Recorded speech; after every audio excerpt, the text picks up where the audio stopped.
दोस्तों, एक भाभी अपने देवर को अपनी चिकनी चुपड़ी बातों में इस प्रकार से फंसा कर रखती है कि वह अब उस देवर को उसकी खुद की पत्नी के पास भी नहीं जाने देती है। उन पति पत्नियों में अक्सर झगड़ा होता रहता है और इसी झगड़े की नौबत इतने तक आ चुकी होती है कि वह उस देवर की पत्नी अब अपने मायके जा चुकी है, लेकिन वह जो बड़ी भाभी है वह अपने देवर के साथ गुलछर्रे उड़ा रही होती हैं। और फिर उसके बाद वो अपने देवर को भेज देती हैं विदेश। देवर को विदेश भेजने के बाद वह भाभी अब अपने बड़े बूढ़े जो सास ससुर हैं उनके साथ अपने पति द्वारा इतना भयंकर कांड करवाती है।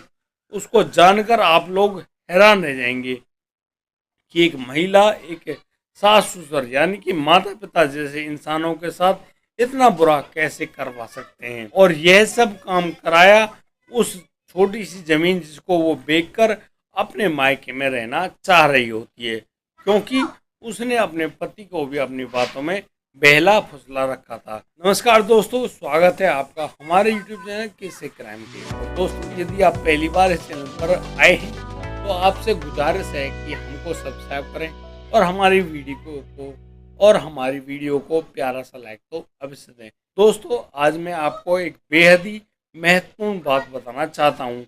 जब यह बात खुद मेरे सामने आई तो मेरे पैरों तले जमीन खिसक गई। दोस्तों, यह इस घटना से जुड़ी हुई बात नहीं है। यह बात मेरे परम मित्र और मेरे प्यारे गुरु यानी कि यूट्यूब के जो गुरु हैं सुदेश सौरौत, मेरे गांव के रहने वाले एक प्रसिद्ध यूट्यूबर हैं जिनके दो प्रसिद्ध चैनल चलते हैं, तिरछी बात और तिरछी बात भारत नाम से। और दोस्तों, इन मित्र के साथ एक ऐसी भयानक घटना घट गई है जिस घटना को बताने में मैं भी अंदर से भावुक हो रहा हूँ।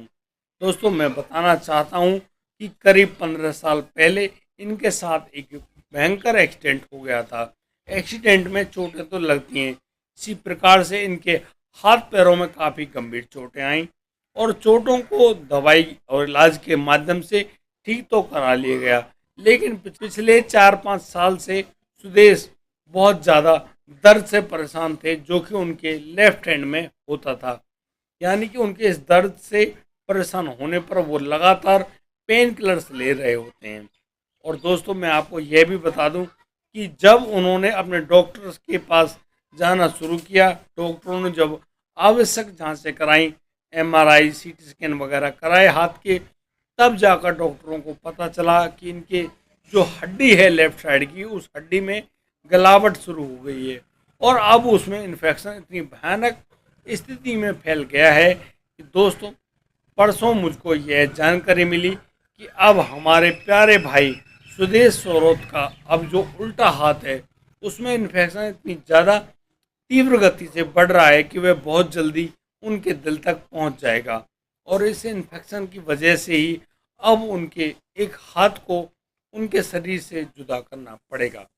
यानी कि आप समझ गए होंगे कि अब उनके जो उल्टा हाथ है उसको यहाँ से काट कर अलग कर दिया जाएगा। उनका हाथ अच्छी तरीके से चलता है, लेकिन उनकी जो हड्डी है उस हड्डी में ऐसी गलावट आ गई है जिसकी वजह से उनका हाथ अब उनके शरीर में नहीं रहेगा, यानी कि अंग भंग कर दिया जाएगा।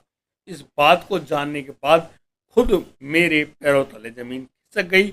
मैं अत्यधिक परेशान हो गया। जब मैंने बात करी सुदेश भाई से, तो सुदेश भाई ने बड़ी ही विनम्रता से एक बात कह डाली, कहा कि भाई मैं हाथ बचाऊं या जान, क्योंकि अब पूरी बात उनकी जान पर बन आई थी। अब जान बचाने की खातिर उनको अपना हाथ खोना पड़ रहा है। दोस्तों, मैं भगवान से प्रार्थना करता हूँ कि उनको उस अहम दुख में सब कुछ सहन करने की ताकत दे मेरे प्रभु। और दोस्तों, एक विनम्र प्रार्थना आप लोगों से कि ये मेरे दोस्त सुदेश सौरौत के जो दो चैनल हैं, तिरछी बात और तिरछी बात भारत, उस चैनल को जाकर सब्सक्राइब करें। बहुत ही अच्छे वक्ता हैं, आपको मज़ा आएगा उनकी वीडियो को सुनने में, समझने में। बहुत ही प्रगतिशील और बहुत ही अच्छे सज्जन इंसान है, लेकिन जीवन में दुखों की कमी नहीं है। दोस्तों, शुरू करता हूँ उसी घटना को जिसमें एक भाभी अपने देवर को अपनी चिकनी चुपड़ी बातों में फंसा लेती है। अब वो भाभी देवर मन जब चाहे जब एक दूसरे के साथ रंग रलियां मनाते हैं, और बस भाभी ने उस देवर को तो बस अपना पालतू कुत्ते जैसा बना रखा था। और बस इसी प्रकार से इन झूठे प्रेम प्रसंगों के चलते एक दिन वह भाभी अपने देवर को कहती है कि तुम दुबई चले जाओ, वहां जाकर तुम अच्छा खासा पैसा कमा सकते हो। मैंने सारी सेटिंग करा दी है और तुम वहां पर जाओ और अच्छा पैसा कमा कर लाओ। उसके बाद जब तुम यहाँ आओगे तो मैं तुम्हारी पत्नी बनकर रहूंगी। भाभी द्वारा कहे गए इन शब्दों को सुनकर वह देवर अब दुबई के लिए रवाना हो जाता है। दुबई जाने के बाद उस देवर को पता चलता है कि उसके साथ तो बहुत बड़ा खिलवाड़ हुआ है, लेकिन वह जिस कंपनी में गया था नौकरी करने के लिए, वहां पर उसका वीज़ा और पासपोर्ट जमा हो गए थे और वह अगले 2 साल तक वहां से टस से मस नहीं हो सकता था। अपने पति द्वारा होने वाले इस प्रकार के कृत्यों से परेशान आकर उनकी जो पत्नी सुधा हैं वे नाराज होकर अपने मायके चली जाती हैं।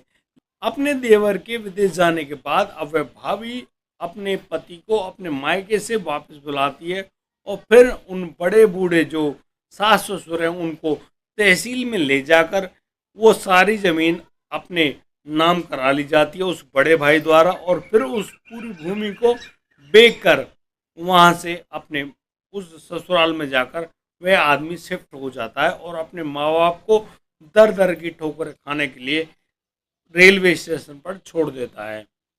अब वो जो सास ससुर यानी कि बूढ़े पति पत्नी है वे रेलवे स्टेशन पर भीख मांगकर गुजारा किया करते हैं।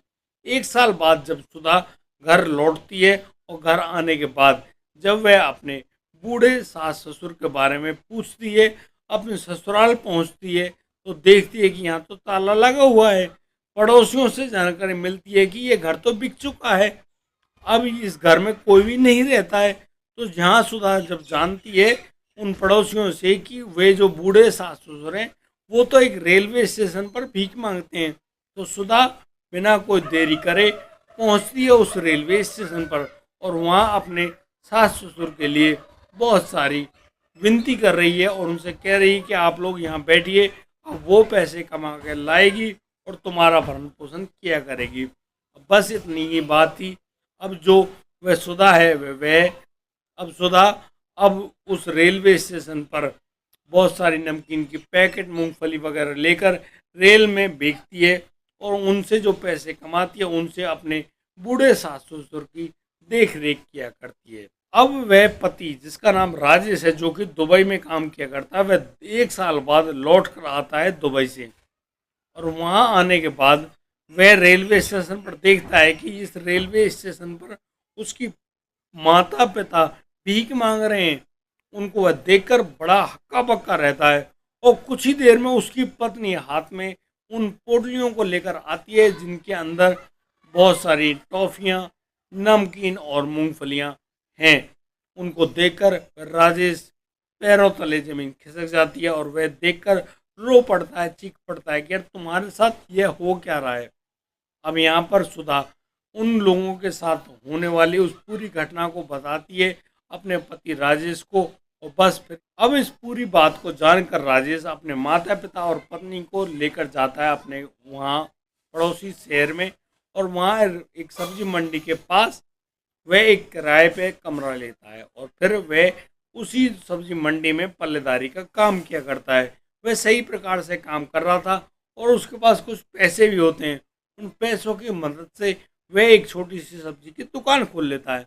अब उसकी दुकान जो होती है सब्जी की वो चल पड़ती है। अब इसी दुकान के पीछे अब राजेश अपनी एक सब्जी की आड़त भी बना लेता है और उसी सब्जी की आड़त में वह इतना अच्छा पैसा कमाता है, ईमानदारी के साथ पैसा कमाता है कि अब वह जितनी धन दौलत उसके बड़े भाई ने बेची थी उसके 4 गुना ज़मीन वह खरीद लेता है और अच्छा घर मकान बनाकर अपने माता पिता की सेवा कर रहा होता है। दूसरी तरफ जो वह बड़ा भाई जिसने अपने छोटे भाई के साथ यह बेईमानी करी थी उसने सारा पैसा जो और जिस पैसे को वह उस ज़मीन को बेचकर लेकर गया था उस सारे पैसे को उसके ससुरालजन खर्च करवा देते हैं, उससे छीन लेते हैं। अब वह दर दर का भिखारी बना हुआ घूमता है उसके साथ उसकी वह पत्नी भी होती है जो कि बदचलन थी और जिसने अपने देवर का घर बिगाड़ने की कोशिश करी। एक दिन जब वो विनती करते हुए रोते पीटते पहुंचते हैं अपने छोटे देवर राजेश के पास, तो वो लोग हाथ जोड़कर विनती मांग रहे होते हैं। और यहाँ पर सुधा कहती है कि राजेश, इन लोगों को माफ़ कर दो और इनकी भी छोटी सी दुकान डलवा दो सब्जी की। ये लोग इसी मंडी में सब्जी बेच लिया करेंगे और इनका भी गुजारा चलता रहेगा।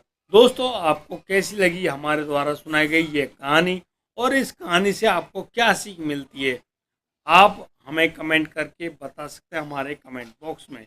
और दोस्तों, को कमी या त्रुटि रह गई है तो उसके लिए मैं क्षमा प्रार्थी हूँ। और दोस्तों, मेरे जो प्यारे दोस्त और गुरु हैं यूट्यूब के, सुदेश सौरभ, उनके लिए उनको जल्द ठीक होने की कामना करना और उनके लिए प्रार्थना अवश्य करना। दोस्तों, मिलता हूँ एक और नई कहानी के साथ। तब तक के लिए आप बढ़िया रहें, बेहतरीन रहें, अपना और अपने परिवार का बखूबी ख्याल रखते रहें। जय हिंद, जय भारत।